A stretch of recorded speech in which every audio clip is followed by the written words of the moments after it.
রাসূলুল্লাহ সাল্লাল্লাহু আলাইহি ওয়াসাল্লাম বলেন, তিরমিজি শরীফের হাদিসে এসেছে, তুহফাতুস সাইমি আদ-দুহনু ওয়াল মিজমার। আল্লাহ রাসূল সাল্লাল্লাহু আলাইহি ওয়াসাল্লাম বলেন, যারা রোজা রাখে এই রোজাদারদের প্রতিদান, তাদের হাদিয়া তোহফা হলো যে বেহেশতের এক সুগন্ধি, বেহেশতের এক তৈল, যে তৈলটা তাদেরকে মাখানো হবে।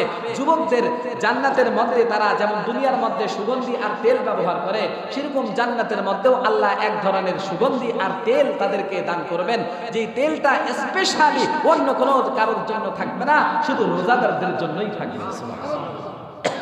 দুই নম্বর ফায়দা, আল্লাহ রাসূল সাল্লাল্লাহু আলাইহি ওয়াসাল্লাম বলেন যে রোজাদারদের জন্য আল্লাহ জান্নাতের একটা দরজা, গেট স্পেশাল করে রেখে দিয়েছেন, যেই স্পেশাল গেটটা শুধু রোজাদারদেরকেই ডাকবে, আহ্বান করবে, আইনা সাইম, কোথায় রোজাদার, তোমরা আসো, উদখুলু ফিহা, এই দিক দিয়ে প্রবেশ করো, এই দিক দিয়ে প্রবেশ করো।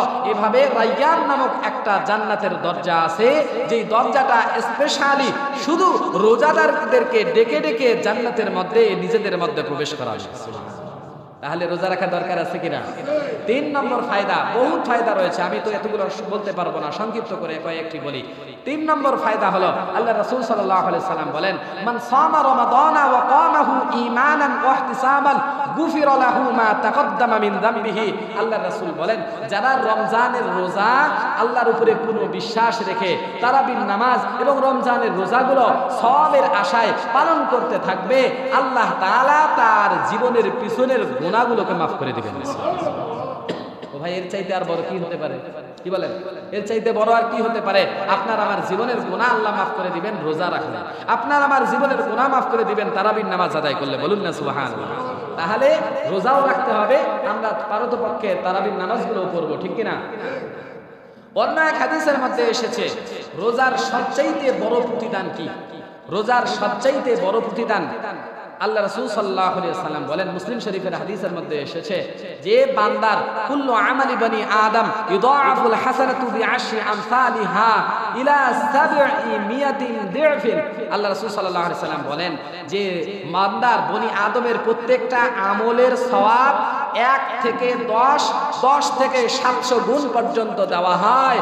কিন্তু রোজা এমন একটা বিধান, আস-সাওমু লি ওয়া আনা আজজি বিহি, এই রোজাটা যেহেতু বান্দা শুধু আমার জন্য রাখে, এই জন্য আমি আল্লাহ নিজ হাতে রোজার প্রতিদানটা বান্দাকে দান করব। ও ভাই, আপনার এলাকার যদি কাউন্সিলর আপনাকে কোনো ঘোষণা করে যে আমি নিজ হাতে তোমাদেরকে কিছু দেব, তাহলে সেটা কিরকম হতে পারে? যদি জেলার বা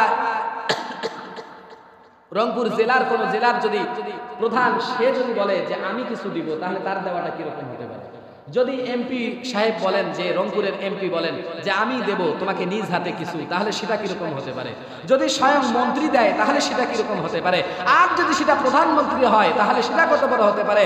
আর যিনি এই আসমান এবং জমিনের মালিক, দুনিয়া এবং জমিন এবং আসমানের সব কিছুর কুল কায়নাতের মালিক, সেই বাদশাহ আহকামুল হাকিমিন আল্লাহ তাআলা যদি নিজেই বলেন, বান্দা রোজা তুমি আমার জন্য রেখেছিলা, পানাহারের থেকে বিরত থেকেছিলা, তোমার মন চেয়েছিল খাইতে খাও নাই, আমার কথা চিন্তা করেছিলা, তোমার মন চেয়েছিল স্ত্রী সহবাস করতে কিন্তু করো নাই, আমার কথা চিন্তা করে বান্দা এজন্য যেহেতু করেছিল আমার জন্য, আর আমি আল্লাহ নিজ হাতে তোমার পুরস্কার দিব। সুবহানাল্লাহ।